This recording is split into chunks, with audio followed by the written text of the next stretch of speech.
Good morning children and welcome back to the class of ray optics. Today we are going to study TIR. What was that? Total internal reflection. We have already studied that. Some applications of total internal reflection.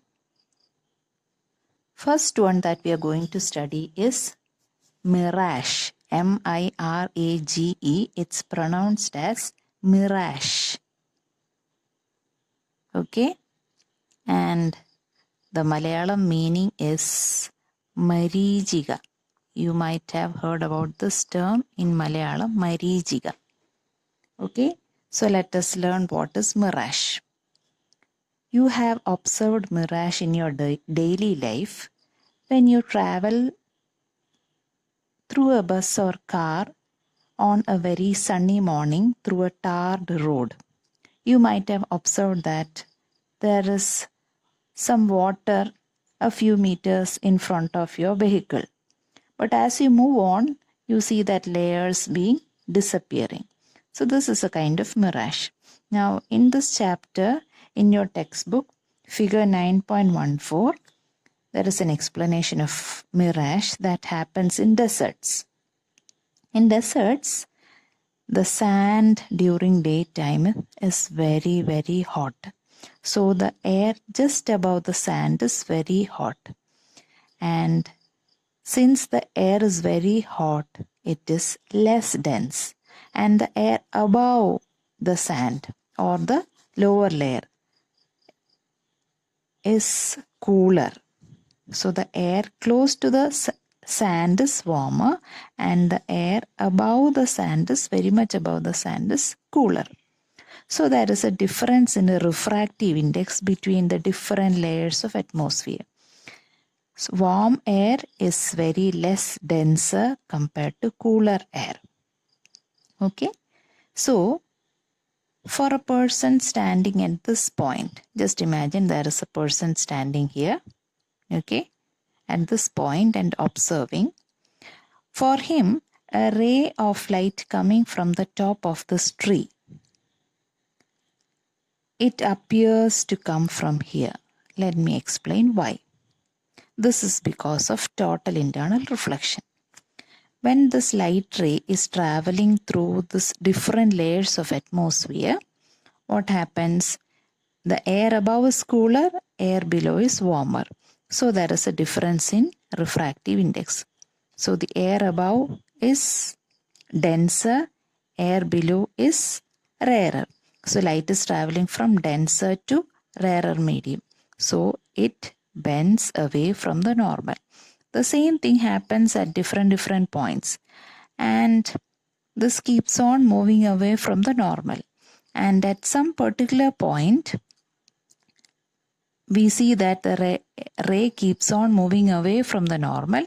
And at some particular point, when it reaches the critical angle, what happens? Instead of moving to the other medium, the light gets totally internally reflected back to the medium. So I hope you remember the conditions for total internal reflection. The ray of light is traveling from denser, that is cooler, to a rarer medium. And when the angle of incidence is more than the critical angle, total internal reflection takes place. And for a person standing here, he feels that the top of the tree is over here. Okay, so this is the explanation for mirage. You have heard about the spectacular brilliance of diamond or the sparkling. Now the sparkling of a diamond is due to multiple total internal reflection happening inside a diamond. And this is because the diamond is cut in the several phases. And if you have already referred the table along with total internal reflection, you might have noticed that the critical angle of diamond is the lowest of the list in the list, and that is 24 degrees. That is very low.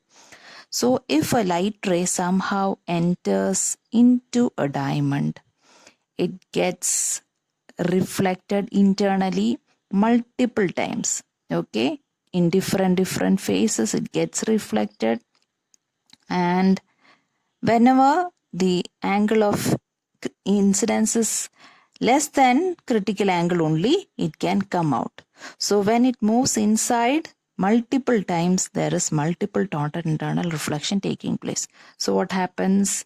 The diamond appears sparkling. So this is the shining or sparkling of diamond is because of the total internal reflection taking place many times.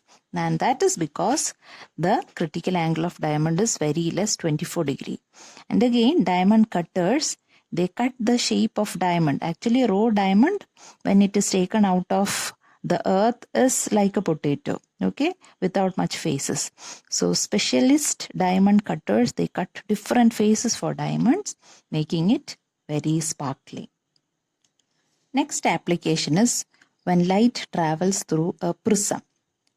Now in this diagram, you have a right-angled prism. That is, this angle of the prism is 90 degree. What about the other two angles? I have already marked it, 45 degree each. A ray of light entering a prism. At this phase, what happens? Here it is air, here it is glass. But since the ray is entering, normally there is no bending or there is no refraction taking place. But when this ray of light comes here, what happens? This is what we are interested about. So it is traveling from glass to air. So denser to rarer. Will it go out or will it get totally internally reflected? This is what we are going to check out. Now let us find out what is the angle of incidence in this case. For that, let us use a little bit of mathematics. You have studied that sum of angles of a triangle, all the three angles is 180 degree. So this you can consider as a triangle. This angle is 45 degree. The ray of light is entering normally. So this angle is 90 degree. So what will be this angle? 45 degree. Now here I have drawn a normal to mark the angle of incidence. Angle of incidence is angle between incident ray and the normal. Just now I told you this angle is 45 degree. This is the normal. So what about this angle? This is also 45 degree because this angle total is 90 degree, the normal. Have you understood? Let me repeat again. This angle is 90 degree. This angle is 45 degree. So this is also 45 degree. Since this line is the normal, this is 45. So this is also 45. 45 plus 45, 90. So what is the angle of incidence? Angle between the incident ray and the normal. Angle of incidence is 45 degree. If you have referred the table, we can find out that critical angle for glass is 41 degree for crown glass. If it for flint glass, it is still lesser.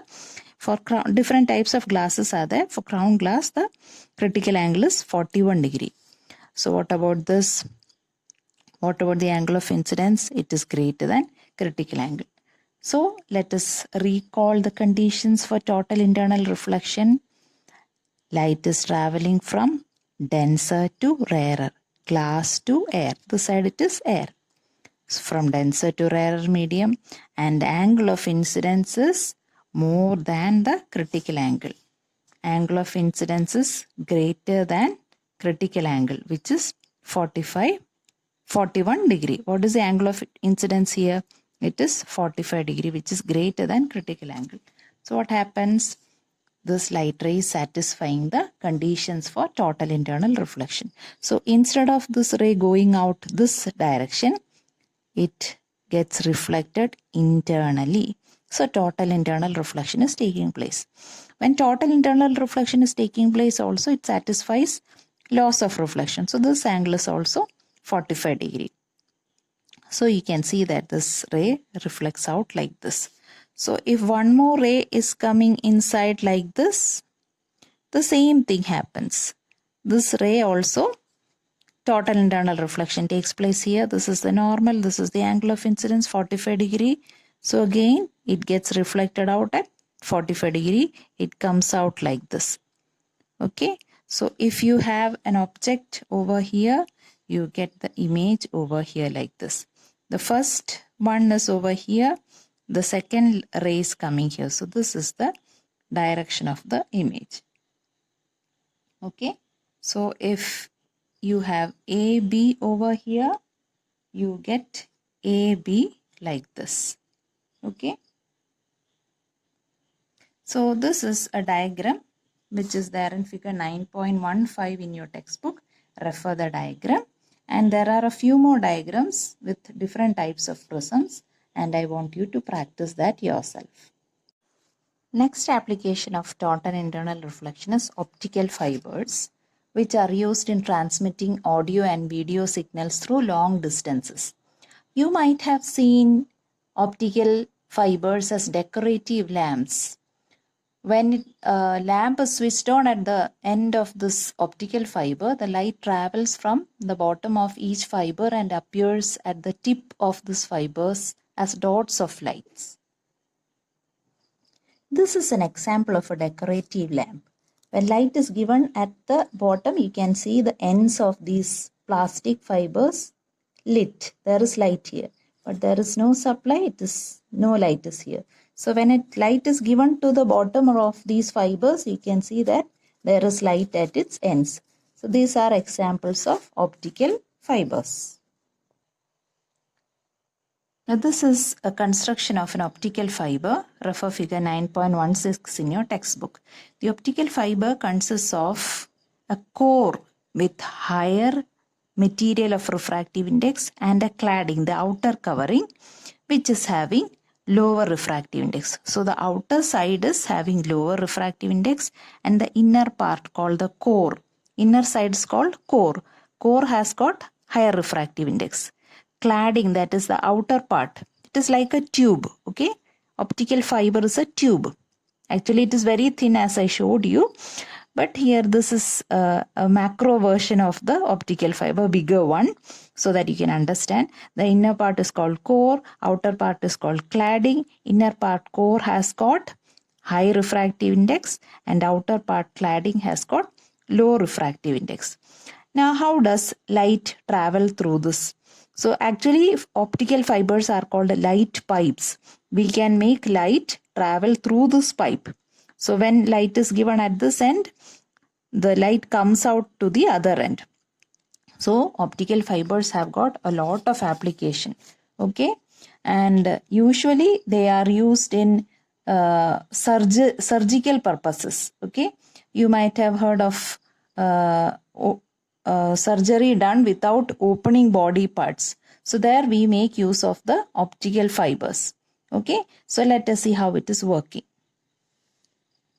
Suppose a light ray coming from the outside enters here. So it is traveling from air to a denser medium. So it bends towards the normal. And once it enters here, I told you this is a denser medium. Denser medium. This side it is rarer medium. So light is traveling from denser to rarer. And it is moving in such a way that the angle of incidence is more than the critical angle. So what happens? Total internal reflection takes place here. The same thing happens here. Light is traveling from denser to rarer. Angle of incidence is more than critical angle. Again reflection takes place here, like in the case of diamond. So what happens? It gets reflected multiple times and the light moves through this pipe. Okay, so I want you to read the textbook and find out all the uses of optical fibers.